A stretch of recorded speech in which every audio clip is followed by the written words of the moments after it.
Vijay Devarakonda 12th cinema VD12 మాత్రం దీనికి సంబంధించి ఇప్పటివరకు టీజర్ అయితే బయటకు రాలేదు, తొందరలోనే రాబోతుంది. అదే కాకుండా ఇప్పటికి ఏ టైటిల్ అనౌన్స్మెంట్ కూడా లేదు, ఓన్లీ డైరెక్ట్ టీజర్లోనే అనౌన్స్ చేస్తారని తెలుస్తుంది. కానీ ఈ సినిమాకి బ్యాక్గ్రౌండ్లో డబ్బింగ్ చెప్పిన వాళ్ళు మొత్తం ముగ్గురు కూడా స్టార్ హీరోస్ అనమాట.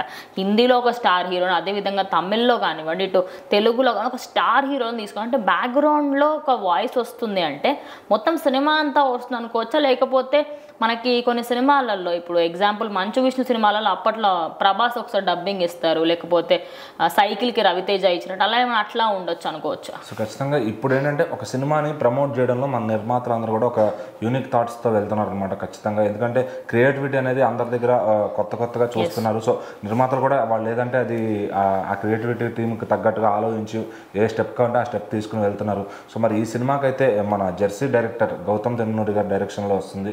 విజయ్ దేవరకొండ గారు ఎట్లాగైనా ఆయనకి ఫ్యాన్ ఫాలోయింగ్ ఉంది కానీ సరైన హిట్ అయితే పడట్లేదు. సో మరి అంత ఫాలోయింగ్ పెట్టుకుని ఎందుకు సక్సెస్ అవ్వట్లేదు అంటే తన మీద ఉన్న నెగిటివిటీ కావచ్చు ఏదన్నా కానీ. సో అతని ఆఫ్లైన్ యాటిట్యూడ్కి నెగిటివిటీ అనేది ఉంది. బట్ ఏంటంటే సినిమాలు ప్రయత్నంలో మటుకి ఓపెనింగ్స్ వస్తాయి కానీ క్లోజింగ్ టైంకి ఎందుకు లాస్ అవుతుందో సినిమా అనేది ఎవరికి అర్థం కావట్లా. సో కొన్ని లేటెస్ట్ మూవీస్కి అయితే ఓపెనింగ్స్ కూడా రాని పరిస్థితి. సో అట్లా ఉంది ఆయన పరిస్థితి. మరి అంత ఫాలోయింగ్ ఉండి చాలా తక్కువ టైంలో చాలా ఎక్కువ ఫాలోయింగ్ తెచ్చుకున్న హీరోల్లో ఈయన ఒకళ్ళని చెప్పుకోవచ్చు. మరి అంత ఫాలోయింగ్ పెట్టుకుని ఇంకా తెలంగాణ స్టేట్లో అయితే ఒక బిగ్ లెవెల్ ఆఫ్ ఇక్కడ యూత్ అంతా కూడా ఫ్యాన్స్ అయిపోయారు ఆయనకి. సో మరి ఆయన అంత క్రేజ్ ఉంది. మరి చూస్తేనే సినిమాలు కొంచెం తేడాగా ఉంటున్నాయి. మరి ఇప్పుడు ఎట్లాగైనా హిట్ కొట్టాలని చాలా కసిగా అయితే ప్రయత్నిస్తున్నారు. సో దానికి నాగవంశీ గారు కూడా ఏది కావాలంటే అది నిర్మాతగా ఆ సినిమాని ప్రమోట్ చేయడానికి చాలా వరకు ఏదంటే అది చేస్తానికి రెడీగా ఉన్నారు అనమాట. మరి ఈ సినిమాలో టీజర్ అనౌన్స్మెంట్ అంటే టీజర్లో వచ్చి ఒక వాయిస్ ఓవర్ వస్తుంది హీరోని ఎలివేట్ చేయడానికి.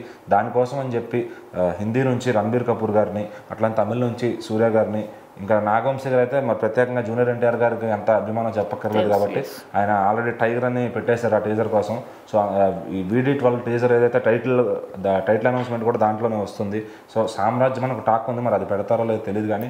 సో మరి ఈ సినిమా టీజర్ అయితే వీళ్ళ బ్యాక్గ్రౌండ్ వాయిసెస్తో అన్ని లాంగ్వేజ్లో రిలీజ్ అవబోతుంది. సో మరి ఎన్టీఆర్ ఫ్యాన్స్ కూడా ఇప్పుడు ఈ సినిమా కోసం ఫుల్ హైప్ అయినారు. ఎందుకంటే ఎన్టీఆర్ గారి నుంచి ఏ అప్డేట్ వచ్చినా వాళ్ళైతే సెలబ్రేట్ చేసుకుంటారు ఖచ్చితంగా. సో ఇప్పుడు ఆయన వాయిస్తో ఈ టీజర్ వస్తుంది కాబట్టి ఖచ్చితంగా దీన్ని అయితే ఒక బిగ్ లెవెల్లో ట్రెండ్ చేయబోతున్నారు నేషనల్ వైడ్ అర్థమవుతుంది. మరి అటు హిందీ తమిళ అందరూ కూడా పెద్ద స్టార్సే. సో మరి విజయ్ దేవరకొండ గారికి ఈసారి ఎట్లా అయినా హిట్ ఇద్దామని నాగవంశీ గారు అయితే ఫిక్స్ అయినట్టున్నారు.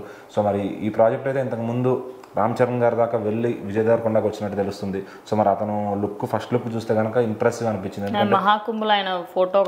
కంప్లీట్లీ ఆయన హెయిర్ మొత్తం రిమూవ్ చేసి గుండె మీద ఉన్నారనమాట. మరి అసలు ఏం క్యారెక్టర్ ఎట్లా ఉండబోతుంది, ఇది యాక్షన్ పిక్చరా లేకపోతే మొత్తం వైలెంట్గా ఉంటుందా అనేది తెలియదు. కానీ టీజర్లో మాత్రం విజయ్ దేవరకొండ ఒక్క అరిచే షాట్లో మాత్రం కనబడతారంట, మిగిలినంతా వీళ్ళ బ్యాక్గ్రౌండ్ వస్తుందని తెలుస్తుంది. సో మరి ఆ టీజర్ అయితే త్వరలోనే మన ముందుకు రాబోతుంది. అది February 12th అని అంటున్నారు. సో మరి చూడాలి ఎంతవరకు వస్తుంది, అసలు ఈ సినిమా టైటిల్ ఏంటి అని.